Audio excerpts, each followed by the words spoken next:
Bapak Ibu Saudara, anggota jemaat dan simpatisan GKI Klasi Solo, bertemu kembali dengan saya Markus Firmanto Aji, pendeta jemaat GKI Wonogiri. Kiranya Tuhan masih memberikan kepada Bapak Ibu Saudara-saudara dan juga saya kesehatan, kekuatan, kebugaran padanya. Dengan itu kita bisa melakukan segala aktivitas, usaha, pekerjaan, terlebih persekutuan, kesaksian, pelayanan kita. Firman Tuhan saat ini diambilkan dari 2 Korintus pasalnya yang ke-9 ayat 1 sampai 5, dan yang menjadi perenungan kita saat ini adalah ayatnya yang pertama. Akan saya bacakan 2 Korintus pasal 9 ayatnya yang pertama, perikop pengumpulan uang untuk Yerusalem. Tentang pelayanan kepada orang-orang kudus, tidak perlu lagi aku menuliskannya kepada kamu. Nah, tadi dikatakan pada ayat 1 bagian akhir, tidak perlu lagi aku menuliskannya kepadamu. Kenapa Paulus tidak perlu lagi menuliskan kepada jemaat di Korintus? Karena sudah ada kesadaran. Kesadaran itu mendorong mereka untuk dengan sukacita, sukarela mengumpulkan donasi yang akan juga diberikan kepada jemaat di Yerusalem yang sedang mengalami bencana, yang tadi dikatakan kepada orang-orang kudus. Ada kesadaran. Kesadaran itulah yang mendorong jemaat-jemaat di Korintus untuk juga bersama-sama mengumpulkan dana, tentu sesuai kemampuan masing-masing. Semua terlibat ambil bagian, dan itu dilakukan dengan kesadaran, sukacita, sukarela. Tadi dalam ayatnya yang pertama diawali dengan tentang pelayanan. Pelayanan, istilah pelayanan juga sudah sering digunakan di gereja.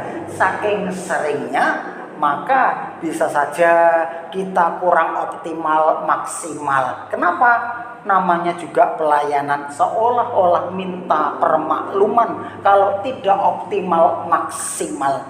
Orang Jawa bilang kalau leda-lede, ya namanya juga pelayanan. Seolah-olah pelayanan tidak bisa dilakukan optimal, maksimal. Nah, pelayanan dalam bahasa yang dipakai adalah diakonia. Diakonia berarti masalah hidup menghamba. Seorang hamba harus total, seorang hamba harus optimal, maksimal dalam berkarya, bekerja untuk sang tuannya.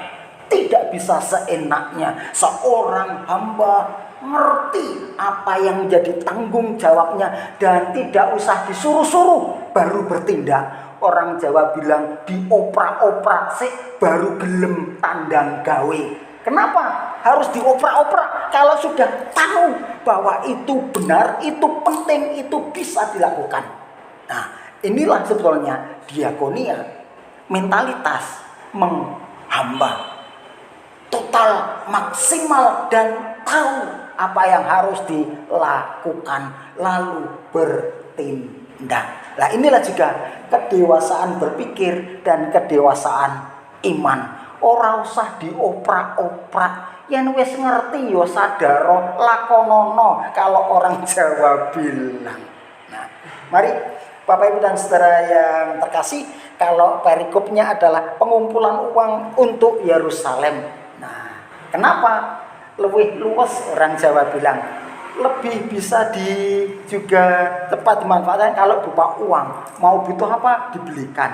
Nah, tetapi prinsipnya ada sesuatu yang membutuhkan dan jemaat yang lain sadar bagaimana harus bertindak.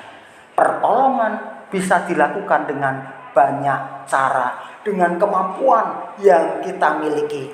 Dengan kesehatan kita juga bisa memberikan pertolongan. Contohnya tadi donor darah, dan masih banyak contoh yang lainnya lagi.